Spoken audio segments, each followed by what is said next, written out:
जय हिंद बालकों, आप लोगों का हमारी क्लास में वेलकम है, स्वागत है। आज जिस रीजन को हम लोग डिस्कस करने जा रहे हैं, ऑर्गेनिक रीजन को डिस्कस करने जा रहे हैं, वो डबल एच। ये double H di isobutyl aluminium hydride आप अपनी एनसीईआरटी में भी पढ़ते हैं। एनसीईआरटी में जब आप एल्डिहाइड और कीटोन वाला या कार्बोनिल कंपाउंड वाला चैप्टर देखते हैं तो वहाँ पर एल्डिहाइड की प्रिपरेशन में इस रिएक्शन को दिया गया है। साथ ही साथ बड़ा ही इम्पॉर्टेंट रीजन है जो कि मेंस में बेसिक लेवल पर, एडवांस में थोड़ा सा एडवांस लेवल पर, नीट में, एम्स में अक्सर इससे क्वेश्चन सीधे सीधे आ जाते हैं। और चूँकि इसके अंदर एक बड़ा ही कंफ्यूजिंग पॉइंट है तो उस कंफ्यूजिंग पॉइंट की वजह से बच्चे इसको गलत भी कराते हैं। तो चलिए हम लोग आज डबल एच को शुरू करते हैं। उम्मीद करते हैं आप पेन पेपर लेकर के बैठ गए होंगे। जैसे पढ़ाता जाऊंगा वैसे आप नोट्स तैयार करते जाइएगा। सबसे पहले एक स्क्रीनशॉट ले लीजिए जो मैंने व्हाइट बोर्ड पे लिख रखा है, फिर मैं इसको एक्सप्लेन कर देता हूँ कि मैंने क्या लिखा है। चलेगा। डबल एच बेहद इंपॉर्टेंट ऑर्गेनिक एलिमेंट है और इसके अगर हम इंट्रोडक्टरी पार्ट में आए, सबसे पहले इंट्रोडक्टरी पार्ट में आए तो हमें चार बातें बिल्कुल कंठस्थ होनी चाहिए, एकदम दिमाग में होनी चाहिए। सबसे पहली बात कि जब आप सवालों में चलेंगे तो इसके शॉर्ट नेम यूज होते हैं। एक नाम तो डबल एच यूज होता ही होता है। साथ ही साथ इसको रिएक्शन में एरो के ऊपर डबल या केवल डिबा इस नाम से भी दिखाया जाता है। DIBAL या DIBAH, डबल या डिबा के नाम से दिखाया जाता है। दूसरी सबसे इंपॉर्टेंट बात यह है कि ये हाईली सेलेक्टिव क्यों? क्योंकि इसका एक अपना प्रिफर्ड एरिया है। उस एरिया में ये अक्सर देखने को मिलता है या उसी एरिया में ये काम करता है। जैसे ये एस्टर को एल्डिहाइड में कन्वर्ट करेगा, ये आपका जो साइनाइड है या नाइट्राइल है इसको एल्डिहाइड में कन्वर्ट करेगा। अल्फा बीटा अनसैचुरेटेड एल्डिहाइड या कीटोन्स हैं तो उनको ये एल्कोहल में कन्वर्ट करेगा। तो ये इसका प्रिफर्ड एरिया है, इसलिए मैंने हाईली सेलेक्टिव बोला। और साथ ही साथ जो दूसरी सबसे इंपॉर्टेंट है वो है इलेक्ट्रोफिलिक रिड्यूसिंग एजेंट। इलेक्ट्रोफिलिक इसलिए क्योंकि ये डबल का जो स्ट्रक्चर है उसमें सेंट्रल एलिमेंट का ऑक्टेट कंप्लीट नहीं है, 6 इलेक्ट्रॉन होते हैं। नतीजा वो इलेक्ट्रॉन पेयर देने की जगह बल्कि लेने की टेंडेंसी रखता है, सो इलेक्ट्रोफिलिक। आप चाहें तो इस चीज को हल्का सा देख सकते हैं।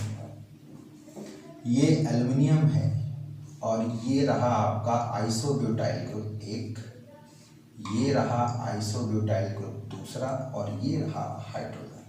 तो नाम पड़ गया डाई आइसोब्यूटाइल एल्युमिनियम हाइड्राइड। यहाँ पर आप एल्युमिनियम के पास 6 इलेक्ट्रॉन देखेंगे। नतीजा ये लुईस एसिड का काम करेगा, इलेक्ट्रॉन डेफिशिएंट का काम करेगा। इसलिए हम यहाँ पर टर्म यूज करते हैं इलेक्ट्रोफिलिक रिड्यूसिंग एजेंट। चल जाएगा। इसके बाद तो एक ने कहा कि सर अगर आपको हाइड्राइड आयन वाला ही लेना है तो आप LiLH4 ले लो, क्या बुराई है? मैंने कहा बुराई है कि जो आपका LiLH4 होता है ये इलेक्ट्रोफिलिक नहीं बल्कि न्यूक्लियोफिलिक रिड्यूसिंग एजेंट होता है। न्यूक्लियोफिलिक रिड्यूसिंग एजेंट होता है। इस बात को हम ऐसे दिखा सकते हैं कि जब आप LiLH4 का स्ट्रक्चर लेते हैं तो उसमें सेंट्रल एलिमेंट का ऑक्टेट कंप्लीट होता है। सेंट्रल एलिमेंट का ऑक्टेट कंप्लीट होता है। आप देखेंगे LiLH4 के स्ट्रक्चर में लिथियम प्लस और एल्युमिनियम ऐसे रहता है, ये रहता है। तो यहाँ नेगेटिव चार्ज है, कंप्लीट ऑक्टेट। तो जब एक कंप्लीट ऑक्टेट है तो ये यहाँ पे न्यूक्लियोफाइल का काम करेगा। इसीलिए हम LiLH4 को न्यूक्लियोफिलिक रिड्यूसिंग एजेंट के रूप में जानते हैं, जो कि हमारे प्रीवियस वीडियो लेक्चर में मौजूद है। अब जैसे कि आपका LiLH4 double bond, triple bond, halide, ether, nitroso इनको रिड्यूस करता था, लेकिन आपका ये सेलेक्टिव है। यहाँ मैंने कहा it can not, double H can not reduce ना तो ये डबल बॉन्ड को, ना ही ट्रिपल बॉन्ड को, ना ही हैलाइड को, ना ही ईथर को, ना ही नाइट्रो को, ना ही नाइट्रोसो को। इन ग्रुप को कंपाउंड में रिड्यूस नहीं करेगा डबल एच। तो सवाल आता है किसको रिड्यूस करेगा, तो इसका जो सेलेक्टिव एरिया है जिसमें ये काम करता है वो मोस्टली आपके सिलेबस में अगर देखा जाए तो ये 3 तरीके का देखने को मिलता है, एक एस्टर, दूसरा नाइट्राइल्स और तीसरा है alpha beta unsaturated carbonyl compound. ये इन 3 पर काम करता है। ये एस्टर को एल्डिहाइड में, नाइट्राइल्स को एल्डिहाइड में और alpha beta unsaturated carbonyl compound को एलिल अल्कोहल में कन्वर्ट करता है। तो ये आई थिंक हमको लगता है नीट, एम्स या आईआईटी वाले अपने दिमाग में बैठा लेंगे। ये एनसीईआरटी में भी दोनों दिया हुआ एग्जाम्पल चल जाएगा, ये एनसीईआरटी में भी आपको देखने के लिए मिल जाएगा। ठीक है। अब सवाल आता है कि जब हम डबल एच का इस्तेमाल करेंगे तो क्या सॉल्वेंट यूज करें, तो इसके लिए ध्यान रहे पोलर प्रोटिक सॉल्वेंट नहीं इस्तेमाल किया जाता। क्यों? क्योंकि अगर पोलर प्रोटिक सॉल्वेंट लेंगे तो हाइड्राइड आयन उसके एच आयन से रिएक्ट करके हाइड्रोजन गैस दे देगा, रिएक्शन का कोई मतलब ही नहीं। इसलिए हम जो यहाँ पर यूज करते हैं नॉन पोलर एप्रोटिक सॉल्वेंट को हम लोग इस्तेमाल करते हैं। ध्यान दीजिएगा, non polar aprotic solvent organic nature के आमतौर पे लेते हैं, जैसे टॉल्यूइन ले लिया, जाइलिन ले लिया, साइक्लोहेक्सेन ले लिया, इस टाइप के सॉल्वेंट को लिया जाता है। तो प्रिफर्ड सॉल्वेंट डबल एच के इस्तेमाल के लिए ये होता है। अब जो सबसे इंपॉर्टेंट बात है जिस पर कि बच्चे सबसे ज़्यादा गलती करते हैं कि डबल एच का इस्तेमाल कैसे किया गया। डबल एच 2 तरीके से इस्तेमाल होता है। एक तो निगेटिव टेम्परेचर नियरली -80 डिग्री के आसपास। तो अगर ये -80 डिग्री के आसपास है, 70 डिग्री -70 डिग्री के आसपास है, तो ये नॉर्मल रिएक्शन देगा। नॉर्मल रिएक्शन का मतलब एस्टर को एल्डिहाइड में चेंज करना, नाइट्राइल्स को एल्डिहाइड में चेंज करना, या alpha beta unsaturated carbonyl compound है तो इनको अल्कोहल्स में चेंज करना। लेकिन कब? जब ये माइनस में है। ऐसा क्यों? मैं आगे चल करके बताऊंगा कि इस टेम्परेचर पर इसका इंटरमीडिएट स्टेबल होता है, और अगर टेम्परेचर ज़्यादा होगा तो वही इंटरमीडिएट स्टेबल नहीं होगा और रिएक्शन आगे बढ़ जाएगी और प्रोडक्ट में एल्डिहाइड की जगह पर हमको क्या मिला करेगा? अल्कोहल। तो इसीलिए आपको यहाँ याद रखना है, खास तौर से एम्स या फिर आप एडवांस के क्वेश्चंस फेस कर रहे हैं तो उसमें ये चीज़ ध्यान रखना है टेम्परेचर। और अगर डबल रूम टेम्परेचर प्रेशर पर या एलिवेटेड टेम्परेचर पर लिया गया तो इसका फंक्शन करीब करीब LiLH4 जैसा होगा। जैसे वो अल्कोहल में बदलता था वैसे डबल एच भी हाई टेम्परेचर या रूम टेम्परेचर प्रेशर पर अपने कंपाउंड को बजाय एल्डिहाइड में बदलने के किस में बदल देगा? अल्कोहल में बदल देगा। तो ये बेहद ही इंपॉर्टेंट पॉइंट है टेम्परेचर को लेकर के। तो कुल मिलाकर के मैंने इंट्रोडक्टरी पार्ट में 2-3 बातें बताई। सबसे पहली बात बताई कि डबल एच जो है इसका कॉमन नेम डबल या डिबा भी बोलते हैं, ये बहुत ही इंपॉर्टेंट इलेक्ट्रोफिलिक रिड्यूसिंग एजेंट होता है जो कि एक सेलेक्टिव एरिया में काम करता है। ये double bond, triple bond, halide, ether, nitro, nitroso इनको रिड्यूस नहीं करता है, जबकि इसका प्रेफर्ड और सेलेक्टिव एरिया जो होता है वो एस्टर को एल्डिहाइड में, नाइट्राइल को एल्डिहाइड में या alpha beta unsaturated carbonyl compound को एलिल अल्कोहल में बदलता है। साथ ही साथ इसके लिए हम लोगों ने सॉल्वेंट के रूप में नॉन पोलर एप्रोटिक सॉल्वेंट को प्रेफर किया, जैसे टॉल्यूइन, जाइलिन, साइक्लोहेक्सेन, इस तरीके का। और लास्ट में हमने आपको ये बताया कि डबल एच अगर नेगेटिव में नियरली 80 डिग्री -80 डिग्री टेम्परेचर के आसपास है तब तो ये इन रिएक्शन को देगा। अदरवाइज अगर रूम टेम्परेचर प्रेशर या हाई टेम्परेचर पर है तो वो LiLH4 के तरीके क्या करता है? आपका बिहेव करता है। तो चलिए हम इंट्रोडक्टिव पार्ट में सीख गए, तो अब हम लोग 2 पार्ट देखेंगे, इसका स्ट्रक्चर और इसका प्रिपरेशन।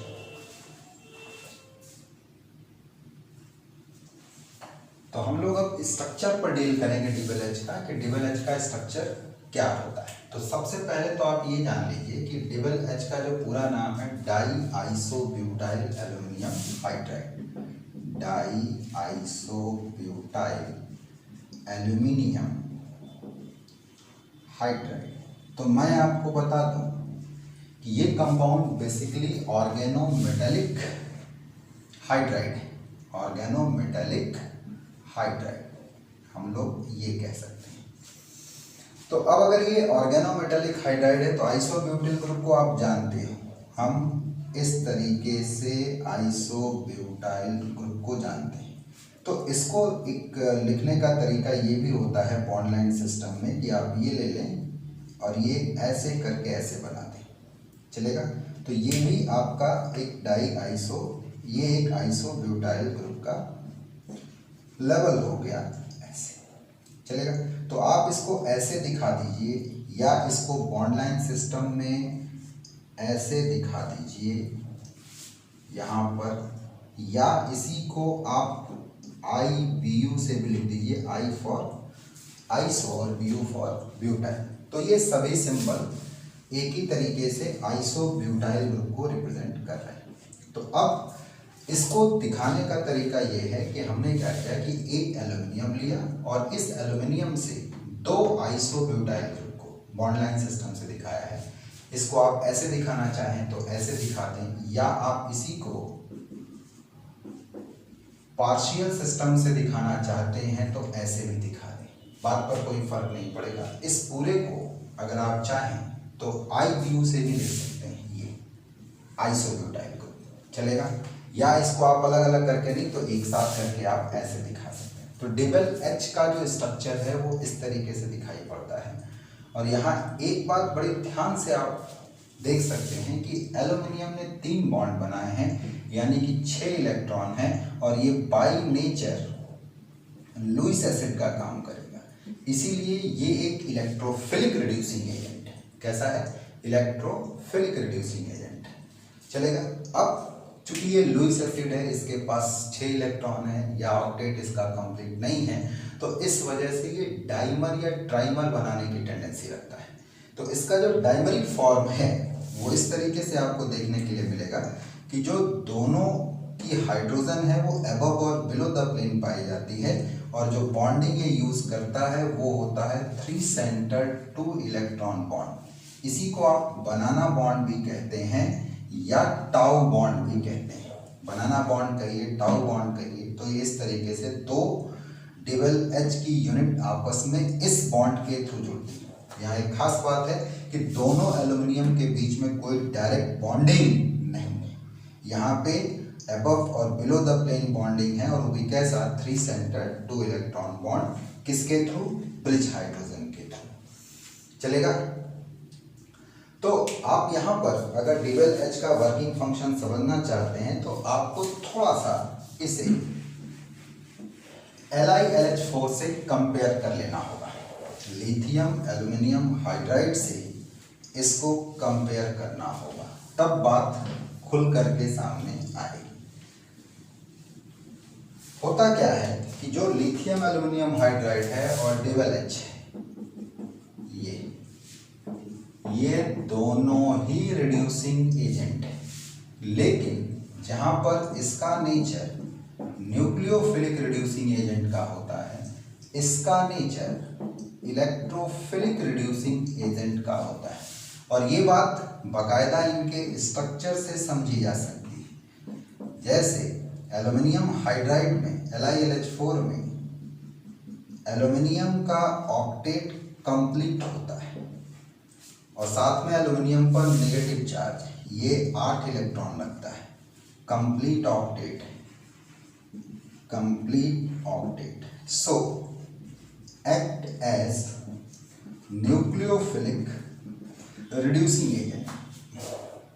लेकिन यहीं पर अगर आप डबल H को ले लेते हैं तो डबल H में आप ध्यान दीजिएगा,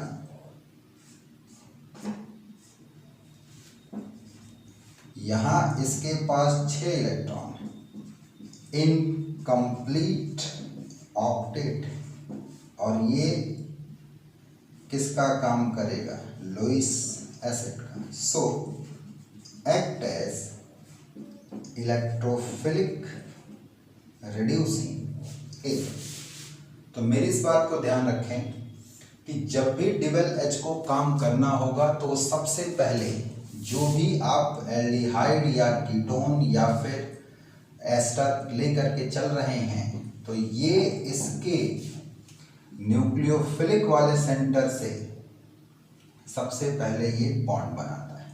ठीक है, यहाँ पे न्यूक्लियोफाइल और इलेक्ट्रोफाइल के बीच में कोऑर्डिनेट बॉन्ड बनेगा। और फिर इसका एक्शन क्या होगा आपका स्टार्ट। जबकि LiH4 में ऐसा नहीं था, वो सीधे हाइड्राइड आयन डोनेट करता था और फिर फंक्शन उसका स्टार्ट हो जाता था। सो न्यूक्लियोफिलिक नेचर का, और ये किसका आपका इलेक्ट्रोफिलिक नेचर का।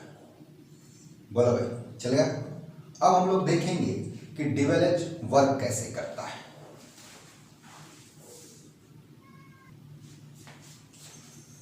चलिए अब हम लोग देखेंगे कि DeWelch जो है वो कैसे काम करता है। इसके लिए हमने क्या किया कि एस्टर का रिएक्शन DeWelch के साथ करवाया इन जाइलिन, ठीक, लगभग -80 डिग्री सेंटीग्रेड के आसपास पहले स्टेप में, और दूसरे स्टेप में हमने हाइड्रोलिसिस करा दी एसिडिक मीडियम में, या प्रोटिक वर्कअप कर दिया, या आप कह लो एसिडिफिकेशन कर दिया, तो हमें मेन प्रोडक्ट के रूप में एल्डिहाइड दिखाई पड़ता है। यह है रिएक्शन। अब हम इसकी मैकेनिज्म को देखेंगे कि इसकी मैकेनिज्म कैसे है या ये कैसे काम करता है। तो देखिए भाई, जब कभी भी आप एस्टर को DeWelch के साथ ले आएंगे तो एस्टर यहाँ न्यूक्लियोफाइल का काम करेगा, और मैं पहले भी कह चुका हूँ कि डाईआइसोब्यूटाइल एल्युमिनियम हाइड्राइड इलेक्ट्रोफाइल का काम करेगा, क्योंकि यहाँ 6 इलेक्ट्रॉन है इसके पास।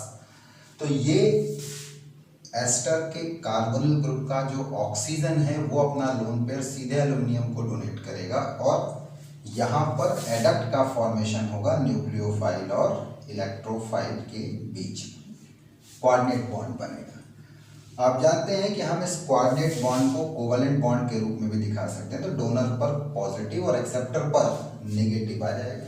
लेकिन एक समस्या है कि अगर ऑक्सीजन 3 बॉन्ड बनाए पॉजिटिव चार्ज के साथ तो उसकी इलेक्ट्रोनेगेटिविटी बड़ी बढ़ जाएगी, और जब इलेक्ट्रोनेगेटिविटी बढ़ जाएगी तो ये कार्बोनिल वाला बॉन्ड ऑक्सीजन की तरफ टूटेगा तो इस पर नेगेटिव और इस पर क्या आएगा पॉजिटिव।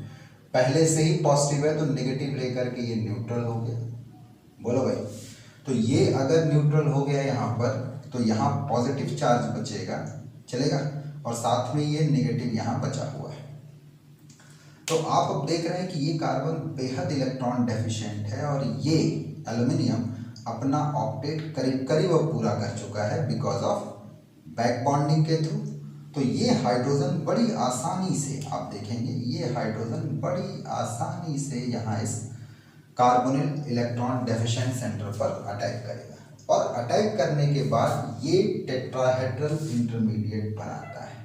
आप देख सकते हैं ये टेट्राहेड्रल इंटरमीडिएट बनाता है। अब मैंने क्यों कहा था कि -78 डिग्री या -80 डिग्री के आसपास, तो इसका रीजन था कि इस टेम्परेचर पर ही ये इंटरमीडिएट स्टेबल होगा, अदरवाइज ये स्टेबल नहीं होगा। आपने पढ़ा होगा कि जो कार्बोक्सिलिक एसिड के डेरिवेटिव होते हैं उनमें कार्बोनिल कैरेक्टर कम होता है, उनका टेट्राहेड्रल इंटरमीडिएट अनस्टेबल होता है। तो वो स्टेबिलिटी पाने के लिए क्या करते हैं, कार्बोनिल कैरेक्टर को गेन करते हैं और लिविंग ग्रुप को बाहर कर देते हैं। लेकिन यहाँ ये स्टेबल है। ये स्टेबल इसीलिए है क्योंकि इतना कम टेम्परेचर है। याद रहे, टेम्परेचर बढ़ने पर इसकी स्टेबिलिटी घट जाएगी और रिएक्शन फर्दर आगे बढ़ जाएगी। तो ये स्टेबल टेट्राहेड्रल इंटरमीडिएट है। अब सेकेंड स्टेप में आपने एसिडिक वर्कअप किया हुआ है, एसिडिफिकेशन किया हुआ है। तो जब आप वाटर लेकर के चलेंगे तो ये वाटर का मॉलिक्यूल एल्युमिनियम सेंटर पर अटैक करेगा, और जब ये यहाँ अटैक करेगा तो ये एल्युमिनियम ऑक्सीजन का बॉन्ड ऑक्सीजन कार्बन की तरफ शिफ्ट करेगा और लिविंग ग्रुप यहाँ से होगा बाहर।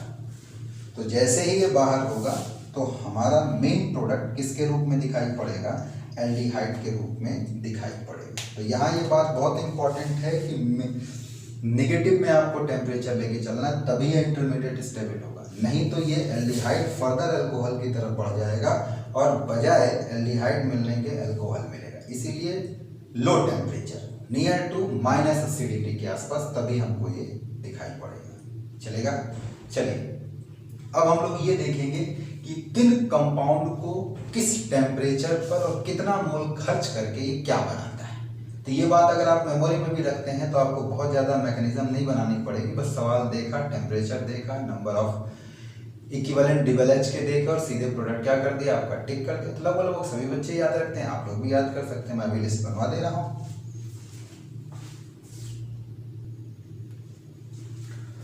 तो अब हम लोग ये देखेंगे कि जो प्रोडक्ट है डबल एच का, तो देखिए अगर एग्जाम में आपको सवाल बनाना है तो अगर ये टेबल भी याद है तो आपके क्वेश्चन बन जाते हैं, इसलिए आप इसको रट सकते हैं। MTR मुझे तो रटो, तो मुझे तो रटो तो क्या रटें, इसमें दो बातें जरूर रटिएगा। सबसे पहले आप सवाल करते समय ये देख लीजिएगा कि जो आपका डबल एच है वो किस कंडीशन पर है।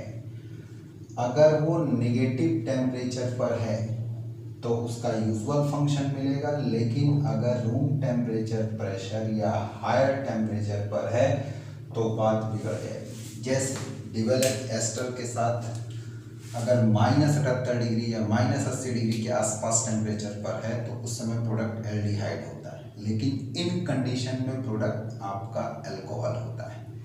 इसी तरीके से साइनाइड अगर -78 डिग्री सेंटीग्रेड पर है तो आफ्टर हाइड्रोलिसिस एल्डिहाइड देता है, लेकिन अगर यही RTP पर है या हायर टेम्परेचर जोन में है तो ऐसी स्थिति में प्रोडक्ट आपका प्राइमरी एमीन मिलता है। तो आपको जरा सतर्क रहना है इस चीज़ पर। तो मैंने इसी चीज़ को मुद्दा बनाते हुए टेबल तैयार किया है और यहाँ एक बात लिखी है कि product of double H depend on number of equivalents, ये, और साथ में क्या चीज़ आपका टेम्परेचर।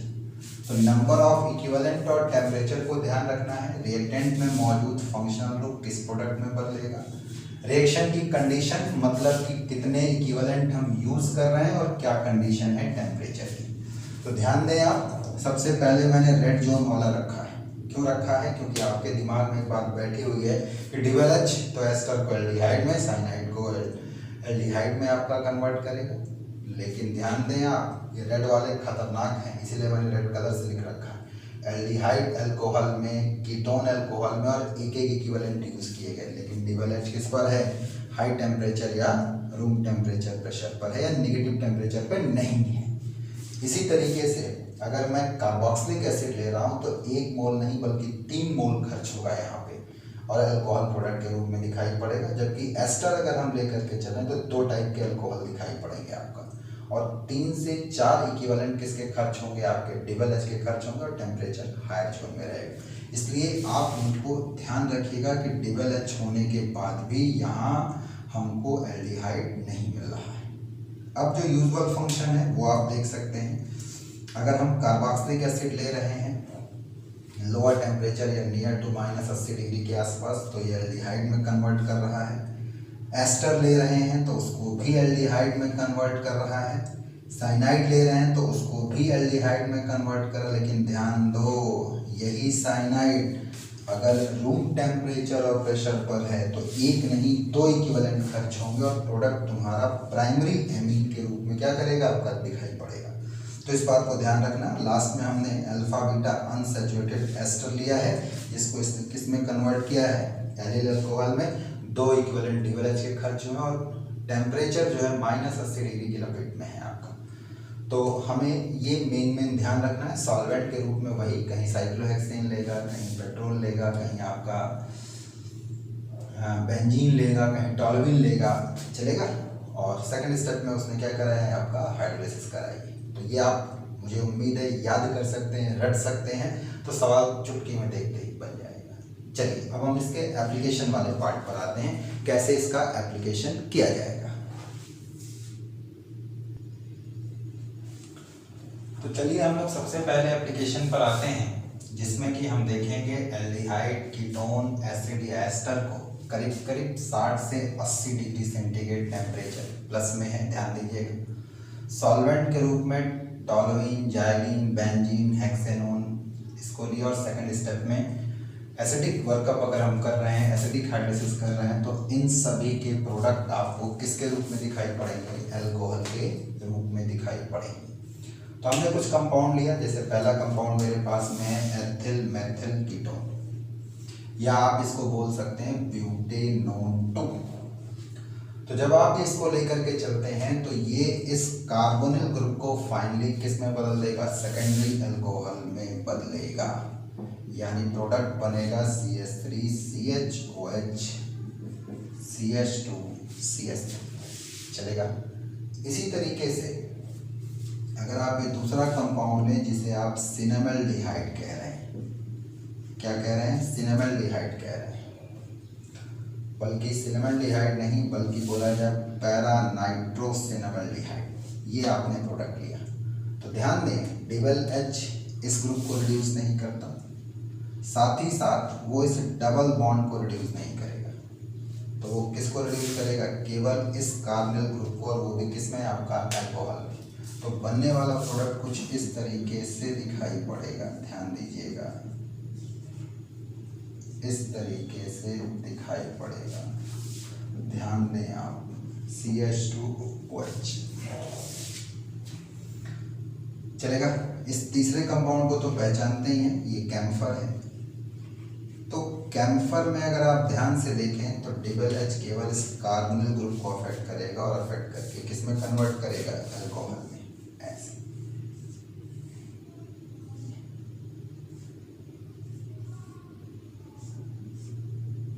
ध्यान दें आप, केवल यहाँ जो कार्बोनिल ग्रुप है वो किसमें बदल जाएगा, अल्कोहल में बदल जाएगा। चलेगा। इसी तरीके से अगर आप यहाँ पर देखेंगे तो 3 इक्विवेलेंट डबल एच के खर्च हो रहे हैं, तो ये कार्बोक्सिलिक ग्रुप को बेंजाइलिक अल्कोहल में कन्वर्ट कर देगा। चलेगा। और लास्ट में अगर आप देखें तो जो आपने ये कंपाउंड लिया हुआ है,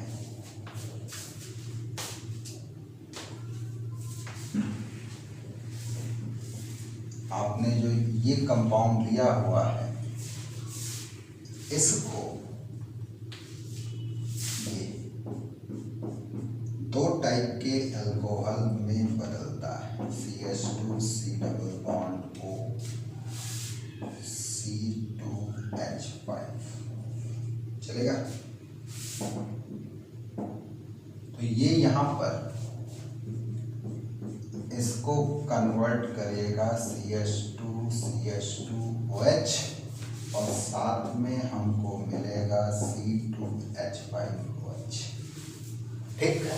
तो ध्यान रहे अगर टेम्परेचर पॉजिटिव में है तो इनके प्रोडक्ट हमको अल्कोहल के रूप में दिखाई पड़ते हैं, ना कि किसके रूप में, आपका एल्डिहाइड के रूप में। अब हम आएंगे एप्लीकेशन नंबर 2 में। तो दूसरे एप्लीकेशन पर आएंगे। एप्लीकेशन नंबर 1 के बाद एप्लीकेशन नंबर 2 की बात होगी। तो चलिए अब इसके सबसे इम्पॉर्टेंट एप्लीकेशन पे आते हैं, जब एस्टर कार्बोक्सिलिक एसिड या alpha beta unsaturated ester cyanide को लिया जाए डबल एच के साथ और नेगेटिव टेम्परेचर पर -80 डिग्री के आसपास, तो ये इसको एल्डिहाइड में बदलेगा, इसको एल्डिहाइड में बदलेगा, इसको एल्डिहाइड में बदलेगा। चलेगा। ध्यान देने वाली बात है।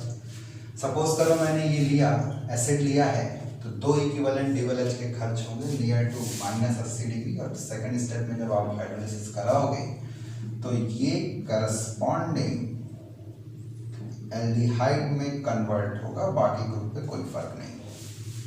इसी तरीके से अगर आपने एस्टर ले लिया तो ध्यान दीजिएगा, एस्टर में एक इक्विवेलेंट अगर खर्च होगा तो 2 प्रकार के हमको प्रोडक्ट देखने को मिलेंगे। पहला ये एल्डिहाइड और दूसरा मॉलिक्यूल मुझे इस अल्कोहल का मिलेगा। इसका मैकेनिज्म मैंने पीछे एक्सप्लेन की है।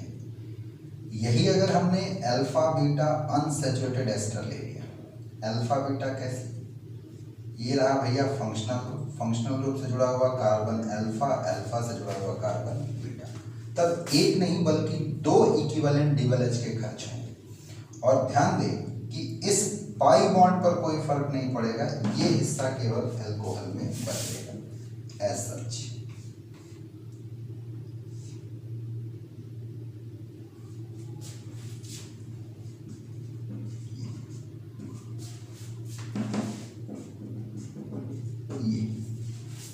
ध्यान रहेगा।